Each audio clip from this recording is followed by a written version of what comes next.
Section 1. The Boss Drops a Truth Bomb, Manchester Edition. Folks, gather round because it is May 20th, 2025, and the political arena just got a dose of rock and roll reality. You know him, you love him, he's the voice of the working man, the poet of the Jersey Shore. I'm talking, of course, about Bruce Springsteen, the boss himself. He's currently over in Manchester, England, probably enjoying some lovely, non-politically charged fish and chips.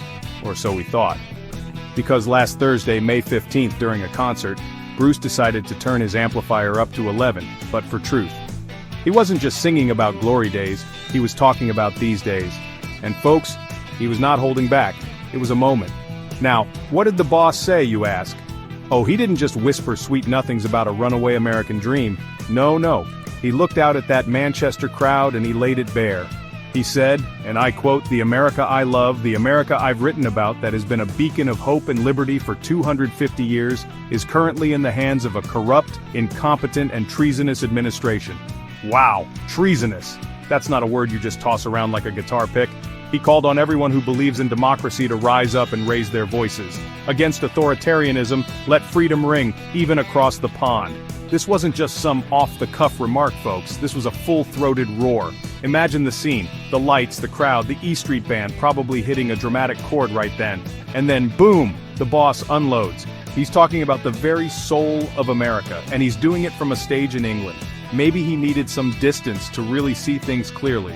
Or maybe he just knows that the message of freedom is universal. It's a powerful statement from a man whose songs have become anthems for generations. He's basically saying, wake up, people. The news, of course, spread like wildfire. Faster than a rumor in a small town, Springsteen slams Trump. The headlines practically wrote themselves. Phones started buzzing. Social media went into a frenzy. You could almost hear the collective gasp, followed by the cheers from one side and the, well, let's call it vigorous disagreement from the other. This is Bruce Springsteen, a man whose credentials as an American icon are pretty much undisputed. Except perhaps by one notable individual, and we all knew who that would be. The silence from a certain quarter was deafening, for a few hours anyway. Then the storm broke. Section 2. The Donald fires back, a very stable genius responds. So, Bruce lays down the gauntlet in Manchester on Thursday, and by Friday morning, May 16th, like clockwork, the response arrived. From Mar-a-Lago or maybe his Bedminster, New Jersey golf club, you know, just down the road from Bruce's place in Colts Neck. Awkward. Former President Donald Trump, never one to let a perceived slight go unanswered, took to his favorite social media platform. You know the one that's like Twitter but with more freedom or something. He had some thoughts. Many thoughts. The best thoughts, I'm sure. He was ready to rumble with the rocker from Jersey. And what were these well-considered presidential-level thoughts? Mr. Trump called Bruce Springsteen highly overrated. Ouch! Right in the discography. He didn't stop there. He described the boss as a dried-out prune of a rocker. A prune. He even commented on his skin, saying it's all atrophied. Classy. Then, for good measure, Trump labeled Springsteen an obnoxious jerk. All caps, folks. That's how you know he's serious. He also declared, never liked him, never liked his music or his radical left politics. Surprising no one, really. He clearly prefers his rallies to rock concerts. But wait, there's more. Trump then offered some unsolicited advice. He told Springsteen he ought to keep his mouth shut until he gets back in the country. Because, you know, freedom of speech apparently has geographical limitations according to some people. Fast forward to Monday, May 19th, and the former president wasn't done.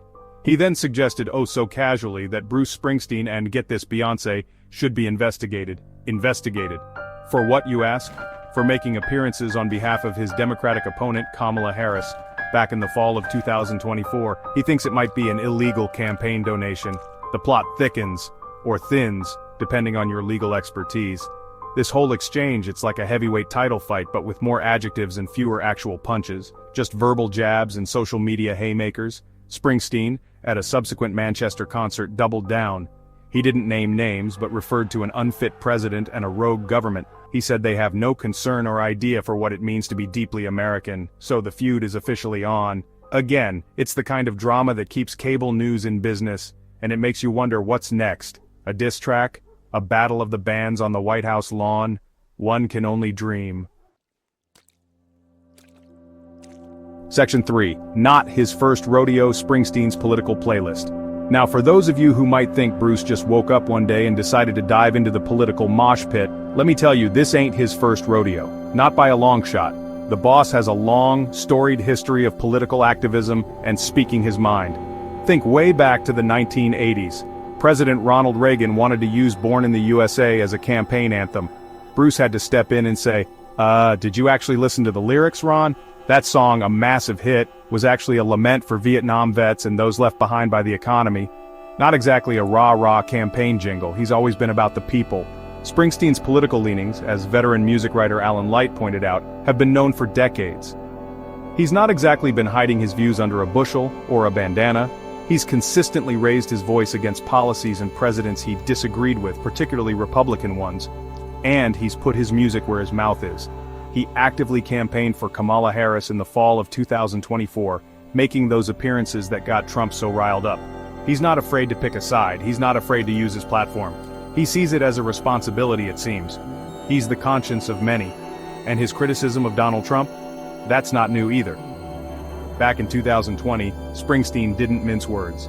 He described a good portion of our fine country as being thoroughly hypnotized, brainwashed by a con man from Queens. A con man from Queens. Tell us how you really feel, Bruce. So, these recent comments in Manchester? They're just the latest chapter in an ongoing saga. It's a continuation of a stance he's held for years. He's been warning us in his own way through his words and his powerful music. He's been consistent, you have to give him that. His body of work is filled with songs that challenge and provoke. Take the 1995 album The Ghost of Tom Joad. That record documented the lives of struggling immigrants, people on the margins. It wasn't exactly party music, or American Skin, 41 Shots. His powerful 2001 song criticizing the police shooting of Amadou Diallo. That song caused controversy, but it also started conversations. Bruce has never shied away from tackling tough subjects. He uses his art to reflect the world around him, warts and all. He makes you think, and sometimes he makes you uncomfortable. That's the job of an artist, isn't it?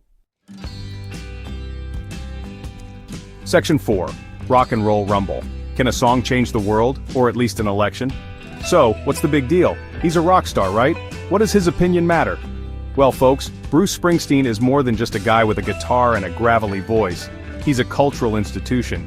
He's the boss for a reason. His music has been the soundtrack to countless American lives. From Born to Run to The Rising, his songs speak of hope, struggle, and the American dream.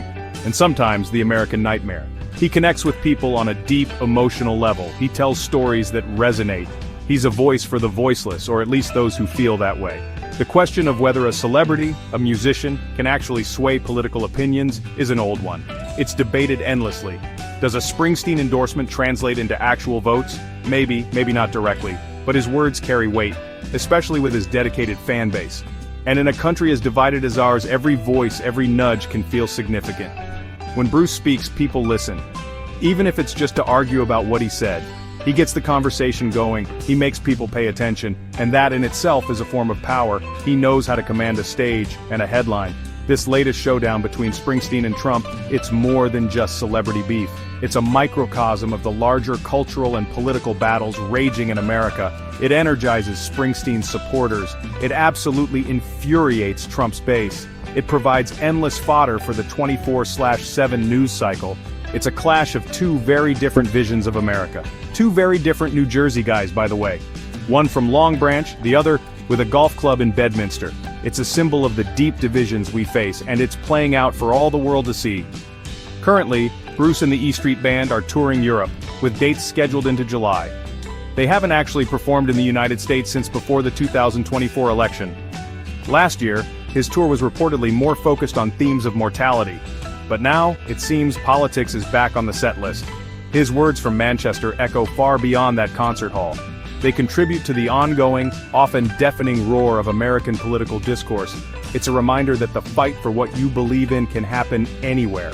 Even on a concert stage, thousands of miles from home. Let freedom ring indeed. And let the guitars wail.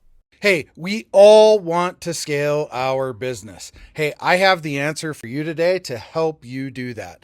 If you're looking to scale from 5, 6, even 7 figures and beyond, book called Be Good, Be Brief, Be Gone. I'm going to give it to you for free. All you have to do is type in growfast.cash. I say again, growfast.cash, and you can download the book for absolutely free. I hope the book helps you this year. Take your business to the next level. Again, go grab the book, growfast.cash.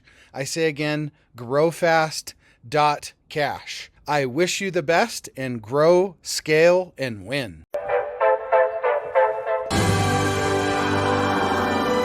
There it is. Magnum. Holy moly. Yeah, baby! That's what I've been waiting for! Dear God. It's pure